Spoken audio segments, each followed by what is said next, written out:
Pessoal, no vídeo de hoje, na nossa série olímpica, eu vou falar sobre o futebol e a arquitetura esportiva do futebol. Eu tô com o computador para me auxiliar, só que eu acho que dessa vez eu não vou precisar dele. O futebol é um esporte que eu trabalhei toda a minha vida, mais de 10 anos já trabalhando com ele, então eu acredito que tá tudo aqui na minha cabeça e vai ser um pouco mais fácil falar sobre ele do que esportes que eu não uso sempre, então eu sempre tenho que consultar as normas das federações para poder finalizar os projetos. Então vamos lá. O futebol, ele tem várias modalidades, né, como vocês sabem, então a gente tem o futebol de campo, o futebol society, futsal, futebol de areia. O futebol que é jogado e praticado nas Olimpíadas é o futebol de campo, em grama natural de preferência, mas existe uma permissão da FIFA para ser gramado artificial ou um mix entre artificial e natural. O que é necessário é que ele tenha uma altura específica da grama ou do corte de areia, que não é o do futebol society, que é aquela grama baixinha, então mesmo artificial é uma grama artificial diferenciada para poder ser jogado no campo. O campo de futebol ele vai ter 105 metros por 68 metros. Existe uma variação permissiva pela FIFA de ter 105 metros até 110 e também de 65 a 68 metros. Porém, a preferência padrão é para 105 por 68, então eu queria que vocês ficassem com esse número na cabeça de vocês, tá certo? As marcações do campo, ele é simétrico, as divisões para os dois lados são idênticas.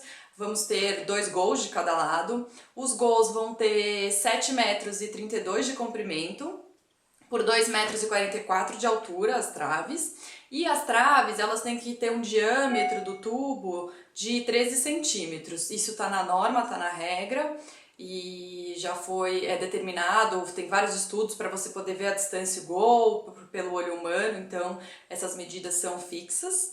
O que vai acontecer é que a gente tem uma marca de pênalti a 11 metros, né, a marcação das áreas, e todas essas marcações no campo, elas são feitas com uma tinta especial para grama, que eu acho que todo mundo já viu, já conhece, que é branca, não é uma marcação com uma fita ou linear, ela é pintada no próprio gramado, absorvida, tem que ser repintada. Essas marcações são checadas normalmente pela equipe de arbitragem que vai, se os dois gols estão iguais, se tudo está da devida maneira correta. O esporte em si, para falar um pouquinho para vocês, são 2 times de 11 jogadores de cada lado. Existem algumas exceções do futebol comum que a gente conhece, jogado nos campeonatos brasileiros e também na Copa do Mundo, aonde você vai ter 23 jogadores no total. E no caso das Olimpíadas não são 23, são só 18 jogadores, sendo que obrigatoriamente são 2 goleiros. Isso faz com que o time seja menor, então na hora da convocação para o futebol das Olimpíadas existe essa restrição e também existe uma restrição em idade dos jogadores. Você não pode ter o seu time inteiro acima de 23 anos, existe essa norma, então você tem que se encaixar nessa regra na hora da convocação. Isso para deixar mais competitivo o futebol olímpico, mas também para não tornar uma nova Copa do Mundo.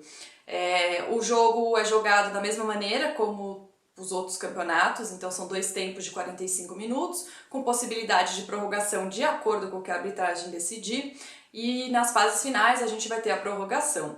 Existe uma curiosidade para quem não sabe, como o futebol são muitos times, são jogos longos, a maneira como dentro de uma Olimpíada ele é jogado no calendário é um pouco diferenciada. Ele é um dos únicos esportes que começa antes da abertura das Olimpíadas. Isso acontece há algumas Olimpíadas já. Então, se a gente, por exemplo, a abertura das Olimpíadas é sempre numa sexta-feira, normalmente. O futebol deve começar provavelmente na segunda ou terça-feira daquela semana antes da abertura, para poder dar tempo de rodar todos os jogos, e ele sempre acaba no último dia das Olimpíadas, que é 2 domingos depois dessa sexta-feira que começou. Isso é uma curiosidade do futebol. A outra curiosidade de como ele é jogado, quando você compra um ticket para as fases de grupo, para poder ter mais tempo e rodar todos os jogos, acontece rodada dupla. O que acontece quando tem rodada dupla? Você compra um ingresso e você vai assistir 2 jogos de futebol. Então você vai assistir 2 jogos de 1h30 pelo menos. Isso faz com que seja longo, né? Seja um período longo dentro do estádio. Da parte de arquitetura, a gente precisa utilizar estádios que tenham 4 vestiários. Então não adianta ter 2, tem que ter no mínimo 4 para poder utilizar aquele estádio como futebol numa Olimpíada. Isso é uma curiosidade da parte de arquitetura, né? Do que muda para nós quando a gente está projetando um estádio que vai receber o futebol olímpico, isso é muito importante.